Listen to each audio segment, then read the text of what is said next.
با سلام و درود خدمت دوستان و دنبال کنندگان پیج زبلخان. در جاده مرز هستیم مجددا به سمت مرز ماهیرود در حرکت.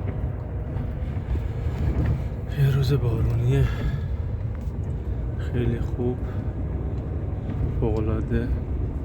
یکی دیگه از همکارای گرامی که خسته شده زده کنار به خوابش گرفته.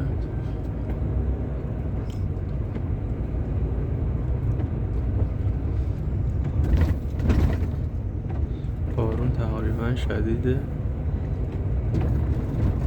جوری که باید پاک کن یه سر کار میکنه.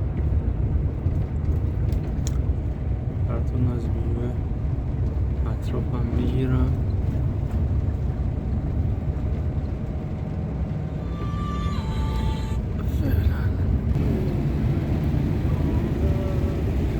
دوستان در مسیر ماهیرود به مرز چند تا روستاده میبینیم که زیاد بزرگ نیستن. این مسیر یه جاده اختصاصی از ماهیرود به مرز که یکی دو تا روستا توش میبینیم با انواع اقسام امکانات و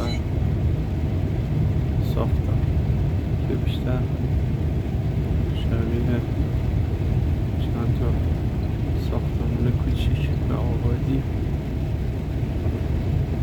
این مسیر چند تا شهر که نباز همچنان روستای بزرگی داره که انشاءالله از اونم براتون فیلم میگیرم و داخل کانال قرار میدم.